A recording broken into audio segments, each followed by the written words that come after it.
Hoje percebemos aqui que as políticas de cada país, as tensões entre países, as questões geopolíticas e o sentimento das pessoas em relação a isso tudo afeta as taxas destas obrigações. E ainda por cima, depois havendo estes tais vigilantes, este espécie de grupo fantasma que mete a mão nisto tudo, quando nós começamos a falar sobre estas coisas, percebemos que isto tem tantas variáveis associadas que quando alguém diz que consegue fazer previsões do que é que vai acontecer, esse gajo é um aldrabão. Garanto-te que 40% ao ano, não sei o quê. Esse gajo é um burlão. Não, e pá, imagina, pode ter sorte, e pode ter a sorte da vida e a sorte é uma vez. Estás a perceber aquilo que eu acho? Tipo assim, sim, e a sorte protege os audazes. E há gajos, bué de certudos, cuja, olha, eu lembro-me uma vez, pronto, não posso estar a falar assim grandes pormenores da minha vida profissional, mas era como aquelas pessoas que faziam porcaria e quando faziam porcaria ganhavam. Em um mercado mexia-se a favor. E tu dizes, olha, eu aqui a querer danado que só faz porcaria e depois afinal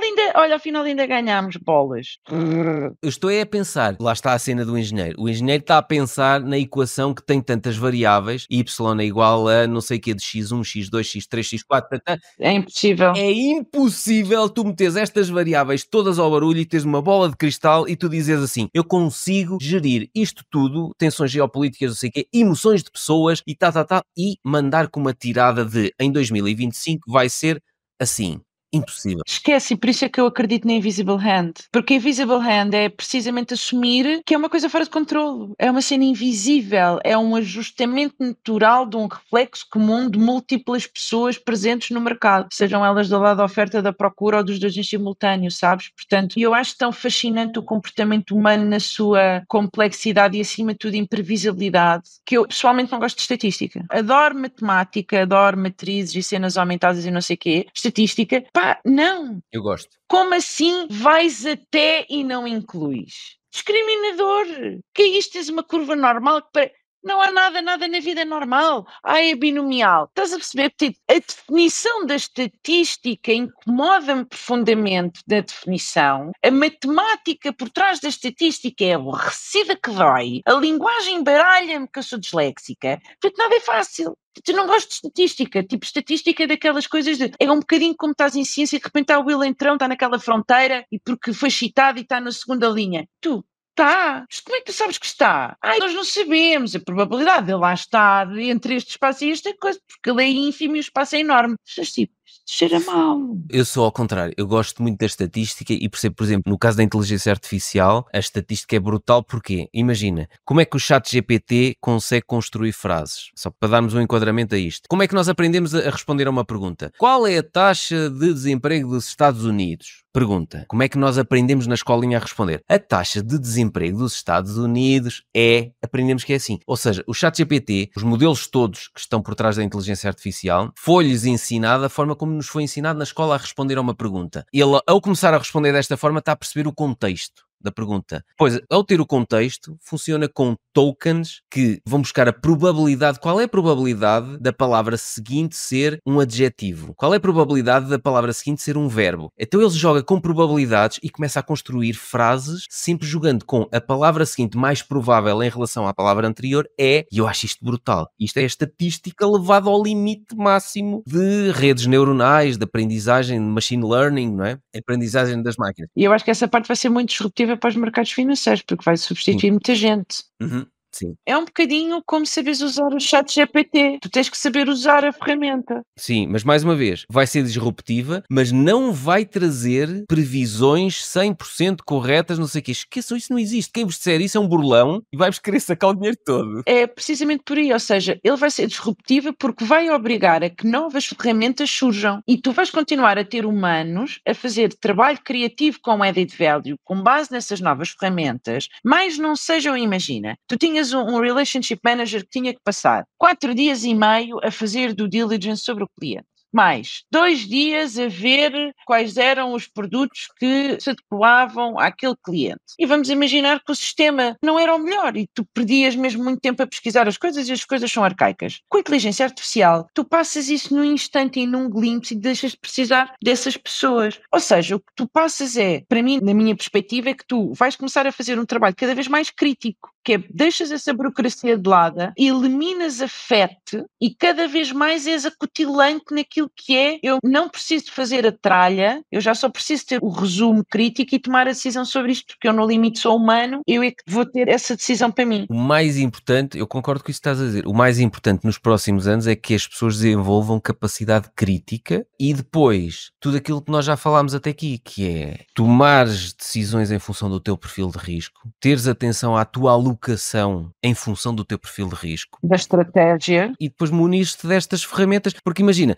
tudo aquilo que nós estivemos a discutir até aqui pode deixar as pessoas naquela situação de isto das obrigações é uma complicação, tenho que pensar em tanta coisa, tenho que andar em cima das notícias e a ver se a curva inverteu. Já não. Hoje em dia já tens ferramentas que te vão optimizar tudo isso e pá, e ferramentas fortíssimas como o FinViz, em que tu dizes, ok, eu até posso ser um leigo, mas eu visualmente eu consigo vir aqui e visualmente isto tem outro aspecto. Já existe uma inovação de maneira que consigas incluir uma data de coisas que não tinhas antigamente e usá-las a teu favor nesta coisa de ter conhecimento e fazer escolhas adequadas à tua situação, ao tal beba com moderação, porque tu és educado para o tal. Então, e seres educado para o tal é tu teres as ferramentas certas, seres ágil o suficiente para poderes reagir na melhor altura possível. Posso deixar aqui uma recomendação de ferramenta que eu comecei a explorar há pouco tempo, na área financeira. Bora. Finchat.io é o chat GPT das finanças. Então, basicamente, tu tens aqui, imagina, coisas que nós vamos falar, os indicadores, o EBITDA, o price to book ratio, olha, tens aqui tudo e mais alguma coisa que tu queiras, desde mercados, desde aquilo que nós estávamos a falar da yield curve, estava aqui. Tu consegues ver aqui por indústria. Olha, aquilo tudo que nós vamos falar no FinViz, se calhar depois paralelamente vamos tentar comparar o FinViz com este Finchat.io. Não conheço, parece-me bem. É só para deixar aqui um toquezinho para dizer aos nossos queridos que mais tarde vamos fazer uma aulinha em que exploramos estas ferramentas todas para que tu, muito rapidamente, consigas dizer assim, ok, diz-me só isto e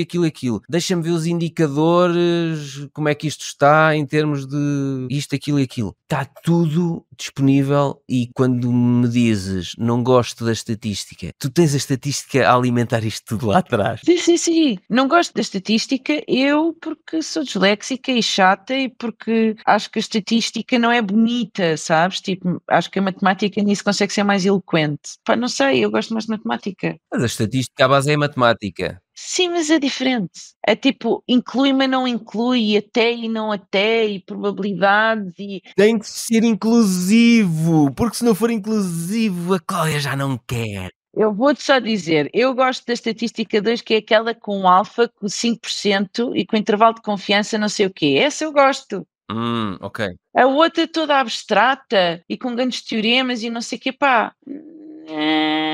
Mas gostas desta cena gráfica, olha aqui. Gosto bem dessa cena gráfica. Olhas para um ETF e gostas graficamente de perceber. Este ETF tem 7,1% de Nvidia, 6,7%. Já estás a falar de ETFs e eles ainda não sabem que são ETFs. Ainda agora saíram das obrigações. Não se assustem, meninos.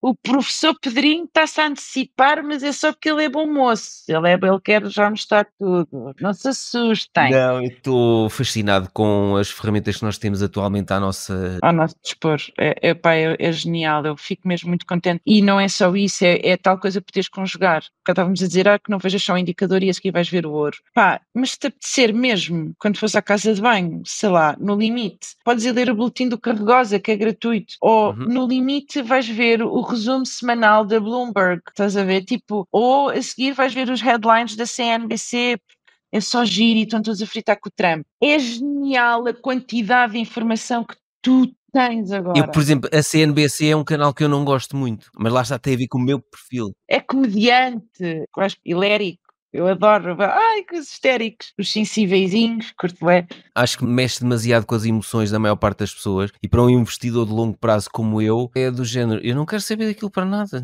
São histéricos. Pois, se vis aquilo como cómico, pode ser. Não, e aquilo como fonte de notícia, deixa lá ver o que é que os Atual. vizinhos andam a dizer. É como se agora pronto, eu vou um bocado minimizar, obviamente, mas interessa-me saber qual é o esterismo de hoje.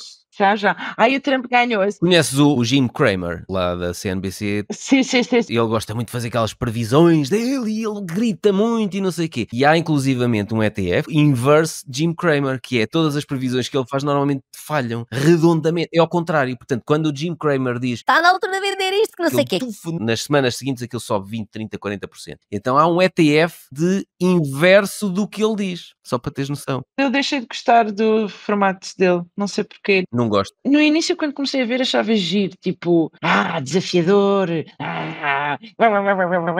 e depois ficou aborrecido. Mas depois é tanta baboseira, tanta coisa maldita. Passou de ser um schnauzer amistoso como cómico para ser um pitbull espumoso, raivoso. Entrou num registro muito mau. É engraçado que agora falas disso, porque mudou-se muito também aqui o sítio onde tu ias buscar informação há uns anos.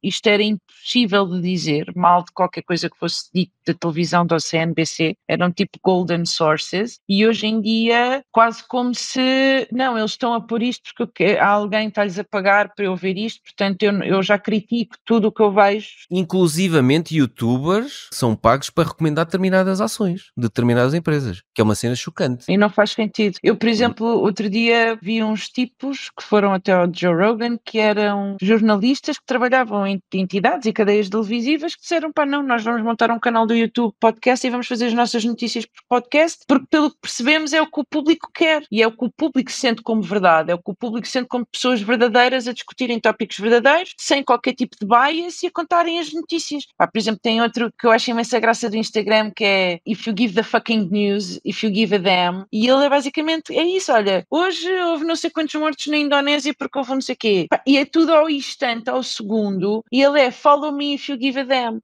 São coisas que nunca na vida iam a passar nas notícias, que passam em rodapé em pequenino, e são aquelas coisas que eu particularmente gosto, porque eu gosto de coisas bem random. Por exemplo, vejo a CNBC por graça, isso é random. Estás a ver? Tipo, ao ver o Huffington Post, é cómico, sabes? É tipo, é perceber também onde é que eles estão a atacarem os grandes grupos. Quer dizer, lembras-te de estar a dizer que é o invisible hand acima e abaixo? Se a mão de cima não tiver a pressionar de baixo, também não vai ser bom, estás a ver? Portanto, tem que existir estes dois lados e tu tens que saber ler dos dois lados. A única cena que é pedida a uma pessoa que começa a ter o mínimo de educação e de conhecimento nesta área é que não pode acreditar numa única fonte. Exato. Vamos voltar àquilo de seres bastante crítico, ou seja, quando te dizem uma coisa, ou vês num vídeo ou numa entrevista, vai pesquisar. Tu, antes de partilhares, tens a responsabilidade. Vai verificar a veracidade daquilo que disseram. Tens tudo à tua disposição. E infelizmente a maior parte das pessoas não faz isso. E depois acaba por levar com o algoritmo em cima, que é, quanto mais vires daquilo, mais levas daquilo. Imagina nós aqui estamos a fazer uma educação, um approach completamente educacional e dizer precisamente, ninguém pode nunca recomendar-te uma coisa, a melhor pessoa para te recomendar essa coisa és tu próprio, depois de saberes qual é o teu perfil de investidor. Portanto, não existe sequer uma intenção e quando virem essa intenção, desconfiem. Eu quando vejo uma coisa boa, acho sempre o que é que não me estão a dizer, o que é que me estão a roubar, onde é que estão as letras miúdas. Lá está a capacidade crítica. Mas mas conta mais. Mas não estou convencida. E isto é válido com o telemarketing da vida. Outro dia estava a passar e vi uma cena da Volvo de 200 e tal euros e eu, oi, estou interessada.